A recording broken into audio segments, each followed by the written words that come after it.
Hi, it's Shane here from ITTN, and today I'm sitting down with one of my local Wicklow neighbours, Jennifer Callister from Royal Caribbean.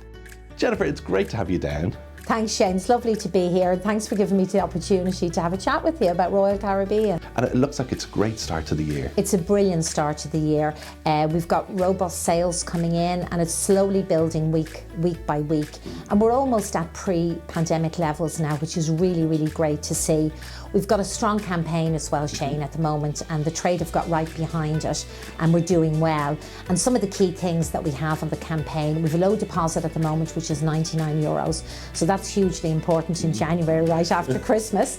The campaign goes through until the end of February, and what we're offering as well is third and fourth guests at €129 each, which is phenomenal, and that's adults as well as children. Okay. And that's third and fourths in the same stateroom. On Europe, we're offering an additional €260 off per stateroom. And then we've flash sales every weekend, which offers further discounts or onboard spend as well. Really, really good promotion at the moment and running right through until the end of February. Great, and again, another strong focus on Europe for the summer.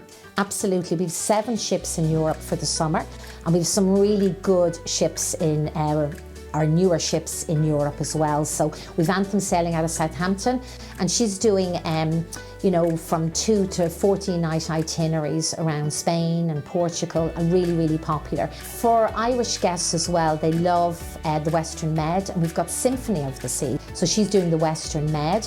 And then 2 other great ships we have. Odyssey of the Seas only came into the fleet a couple of years ago, and she's sailing out of Rome. Really popular itinerary, doing the Greek Isles. As well as doing the Greek Isles, she does Santorini and Mykonos. Just to add a little bit of difference to the itineraries at the beginning and the end of the season, Odyssey actually goes into Israel, and she goes to Haifa, and she also overnights in Jerusalem. So that's something really different, and people are looking for different things now. And then we've got Explorer of the Seas, which is fantastic, and she is probably our most popular ship, sailing out of Venice. And she's doing the Greek Isles. The first itinerary goes to Santorini, but also goes to Split and Dubrovnik in Croatia. Yeah. Europe is huge, for us. Yeah, brilliant. And I suppose you're kind of gearing up to a very busy Holiday World now. We are, and we're really excited to be going back to Holiday World. So that's the biggest consumer show we have for travel, and I'm really expecting it to be very, very busy. There's great demand out there for travel as well. The trends we're seeing at the moment is the demand is there. People are taking a little bit longer to make a decision, but people are still looking for bucket list trips as well.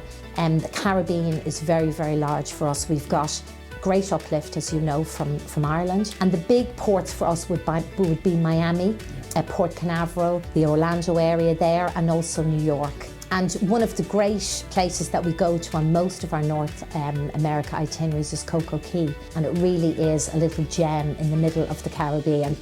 I was lucky enough to be there in April last year, and I finally got to see it, and it really is a fantastic day for multi-generational families to spend the day on the island. So there's literally something to do for everybody. Yeah, absolutely. I'm still holding out for the fam trip. Yes, well, I know your kids would love it. And what I love about the island is there's something to do for everybody. So we've got the big water park there, which has got multiple slides, as well as Daredevil's Peak, which is 41 metres high. It's the highest slide in North America. In the middle of the island then we've got Oasis Lagoon, which is the biggest freshwater pool in North America. And then of course you've all the beaches as well, so lots of beaches there. And the great thing about Coco Cay is if you have the drinks package or you have the Wi-Fi package, everything goes onto the island. And also loads of dining options there as well. There is a private beach club there as well for anyone that wants to get away from everything. And there is a cover charge there, but then they've got lovely overwater cabanas there as well, like the ones you'd see in the Maldives, which is fantastic. Brilliant. And sure, while I have you here, I have to find out, do you have anything you want to tell us about Icon of the Seas? Well, look, Icon is so exciting. It came on sale in October last year, so this is our brand new class of ship, Icon class. So Icon went on sale, should I say, in October, and that week was our biggest sales week ever in the history of the company. So the demand was there for this new class of ship.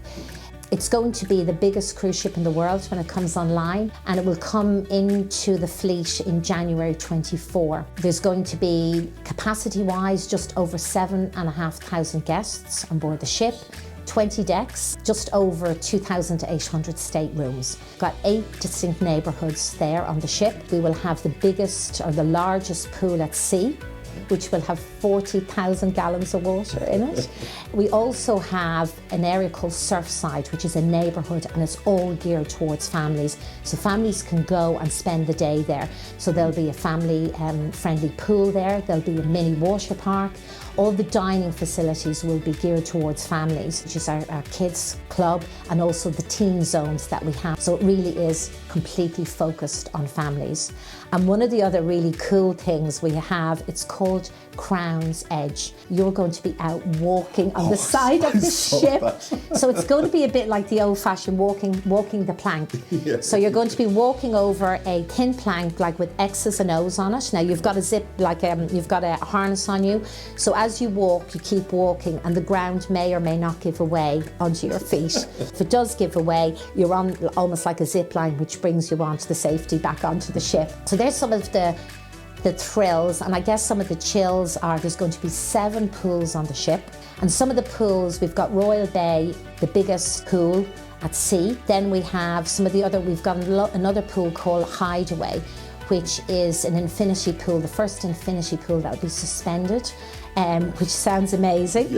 And that will be 65 feet up in the air. It'll have 180 views of the sea. And there's going to be a resident DJ there as well, which will be just fantastic. We've got another, I love the name of this pool, it's called Swim and Tonic. So this pool will be the biggest pool that has a bar, a swim-up bar area in it. And then we've got another pool called Cloud 17, which is on the 17th deck, and that's an adult-only pool. That sounds amazing. Well, yes. Jennifer, thanks so much for taking the time out to chat to us. Not at all. Thanks, Shane.